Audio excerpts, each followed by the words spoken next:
Hello friends, मैं आपकी दोस्त Sheetal Verma, career counsellor and counselling psychologist. हर बार मेरी यही कोशिश रहती है कि आपके लिए ऐसे वीडियोस लेकर आऊं जो इन्फॉर्मेटिव तो हों लेकिन साथ ही साथ आपके लिए बहुत हेल्पफुल हों। विचार सबके मन में आते हैं, लेकिन बहुत ज़्यादा विचार आना, बहुत ज़्यादा थॉट्स चलना और लगातार चलते रहना, और ऐसे थॉट्स जो बहुत ज़्यादा नेगेटिव होते हैं और आपको बहुत परेशान करते हैं। अगर आपके साथ भी ऐसा ही हो रहा है तो इस वीडियो को रुककर ज़रूर सुनें, कहीं ये जनरलाइज्ड एंग्जाइटी डिसऑर्डर तो नहीं। आज इस वीडियो में हम बात करेंगे जनरलाइज्ड एंग्जाइटी डिसऑर्डर की, इसके कारण क्या रहते हैं, लक्षण और ट्रीटमेंट क्या रहता है। सो अंत तक मेरे साथ इस वीडियो में बने रहें। मेरे वीडियो को लाइक जरूर करें और अगर मेरे चैनल पर आप नए हैं तो मेरे चैनल को सब्सक्राइब जरूर कर लें और अपनों के लिए इस वीडियो को शेयर जरूर करें। जनरलाइज्ड एंग्जाइटी डिसऑर्डर आखिर है क्या? जनरलाइज्ड एंग्जाइटी डिसऑर्डर में लोगों के माइंड में बहुत ज़्यादा जो है वो विचार चलते हैं, एक्सेसिव थॉट चलते रहते हैं और क्रॉनिक जो है वो वरी उनके माइंड में हमेशा रहती है, बहुत ज़्यादा नेगेटिव सोचना, और जिसकी वजह से वो डर जाते हैं, घबरा जाते हैं। ये विचार जो हैं वो पैसे से रिलेटेड हो सकते हैं, हेल्थ से, उनके करियर से या फैमिली मेम्बर से रिलेटेड भी हो सकते हैं। मान लीजिए कोई थोड़ा सा बीमार हो जाता है तो उनके माइंड में बहुत ज़्यादा नेगेटिव विचार चलने लग जाते हैं। अब वो सोचने लगेंगे कि कहीं मुझे बड़ी बीमारी तो नहीं होगी, और बड़ी बीमारी हो गई है तो पता नहीं मेरा क्या होगा, इलाज कैसे होगा, पैसा कहाँ से आएगा, मुझे कुछ हो गया तो क्या होगा।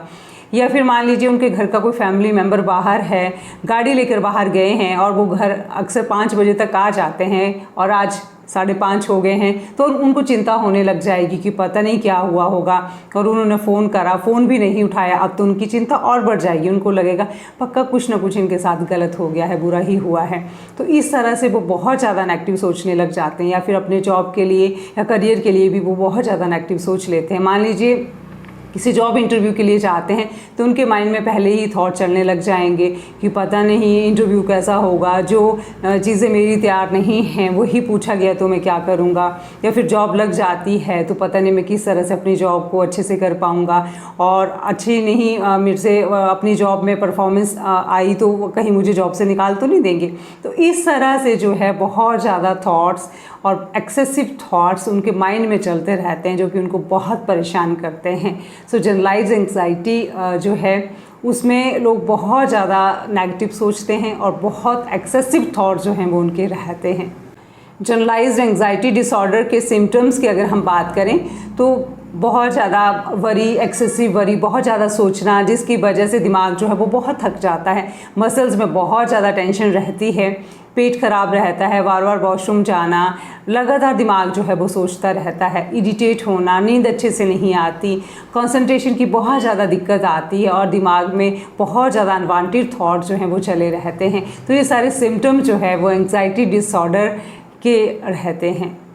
जनरलाइज्ड एंग्जाइटी डिसऑर्डर के अगर कारणों की बात करें तो उसका एक कारण जेनेटिक भी रहता है, दूसरा कारण सेरोटोनिन की कमी, और तीसरे कारण की अगर बात करें तो अपब्रिंगिंग, मतलब घर का माहौल, वो बहुत मायने रखता है। अगर मान लीजिए घर में किसी को जनरलाइज्ड एंग्जाइटी डिसऑर्डर है, पेरेंट्स फिर या ग्रैंड पेरेंट्स हैं, वो इस तरह का व्यवहार करते हैं कि छोटी छोटी बात पर परेशान हो जाते हैं, बहुत ज़्यादा सोचते हैं, घबरा जाते हैं, तो कहीं ना कहीं बच्चा भी उसी माहौल में पल रहा होता है, वो भी यही देखता है कि छोटी छोटी बात पर परेशान होना होता है, घबराना होता है, तो उसके माइंड में भी फिर वैसे ही पैटर्न डेवलप हो जाते हैं। तो एक वजह ये भी रहती है। जनरलाइज्ड एंग्जाइटी डिसऑर्डर की अगर हम ट्रीटमेंट की बात करें तो दोनों ही चीज़ें बहुत इंपॉर्टेंट रहती हैं। कभी कभी लोगों के माइंड में मिथ रहता है कि अगर दवाइयाँ लेंगे तो दवाइयों की आदत हो जाएगी, या फिर हमें सिर्फ दवाइयाँ ही लेनी है उससे ही हम ठीक हो जाएंगे, या फिर हमें काउंसलिंग नहीं लेनी है। देखिए, दोनों ही चीज़ें बहुत इंपॉर्टेंट रहती हैं। जहाँ ज़रूरत है दवाइयों की वहाँ दवाइयाँ भी लेनी पड़ेंगी, और साथ ही साथ आपको काउंसलिंग जो है वो भी बहुत हेल्प करती है, क्योंकि दवाइयाँ जो हैं वो आपके फिज़िकल सिम्टम्स पे वर्क करती हैं। जैसे बहुत ज़्यादा घबराहट हो रही है तो घबराहट को कम कर देंगी, नींद नहीं आ रही तो आपको नींद अच्छे से आने लग जाएगी। लेकिन जहाँ पे आपकी थॉट सही नहीं है, थॉट डिस्टॉर्टेड हैं, बिलीफ सिस्टम जो है आपका वो सही नहीं है, या फिर बहुत ज़्यादा नेगेटिव थॉट्स हैं, तो थॉट लेवल पे काम जो है वो काउंसलिंग से ही, थेरेपी से ही होता है। सो सीबीटी जो है बहुत इंपॉर्टेंट रोल प्ले करती है, क्योंकि वो हेल्प करती है आपके थॉट पैटर्न को सही करने के लिए, जहाँ पे आपका थॉट पैटर्न जो है वो सही नहीं है, जहाँ पे आपके बिलीफ जो हैं वो सही नहीं है। सो दोनों ही पार्ट बहुत इंपॉर्टेंट रहते हैं। अक्सर लोगों को मैंने यही कहते हुए सुना है कि दवाइयाँ नहीं लेनी, दवाइयों की आदत पड़ जाती है, या फिर थेरेपीज़ का क्या इसमें रोल रहता है। तो देखिए दोनों का रोल ही बहुत इम्पॉर्टेंट है, क्योंकि हमारे पास बहुत ज़्यादा इस तरह के पेशेंट आते हैं जहाँ थेरेपीज़ जो हैं वो बहुत हेल्प करती हैं, मेडिकेशन भी साथ साथ चलती हैं जहाँ बहुत ज़्यादा प्रॉब्लम होती है, लेकिन काउंसलिंग वाला पार्ट जो है वो बहुत हेल्प जो है वो लोगों की करता है, क्योंकि आपके थॉट्स लेवल पे वर्क वहाँ पे करा जाता है। नेगेटिव थॉट्स जो हैं उनको पॉजिटिव के साथ रिप्लेस करा जाता है, जो आपके बिलीफ सिस्टम सही नहीं है उनको सही किया जाता है। सो काउंसलिंग का पार्ट भी बहुत इंपॉर्टेंट रोल जो है वो प्ले करता है। देखिए जो मेंटल हेल्थ इश्यूज़ हैं उनको कभी भी लाइटली नहीं लेना चाहिए।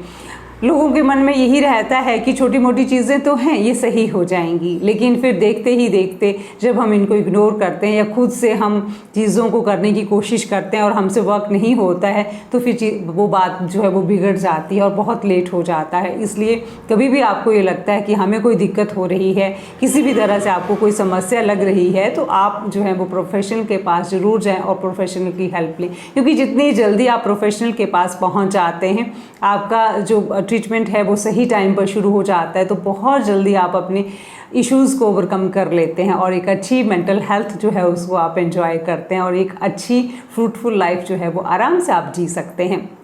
सो कभी भी ऐसी दिक्कत अगर आपके साथ आती है तो कभी भी देर ना करें, क्योंकि जितनी जल्दी आप जाते हैं उतनी जल्दी आप जो है ट्रीटमेंट लेके एकदम से नॉर्मल हो जाते हैं और वैसे ही लाइफ जीते हैं जैसे कि आप जी रहे होते हैं। सो राइट टाइम पर राइट ट्रीटमेंट बहुत इंपॉर्टेंट रोल प्ले करता है। आपको ये वीडियो कैसा लगा? अपने कमेंट्स मुझे कमेंट सेक्शन में लिखकर ज़रूर भेजें और नेक्स्ट वीडियो में भी आप मेरे साथ बने रहें। आपके इस प्यार और सहयोग के लिए थैंक यू।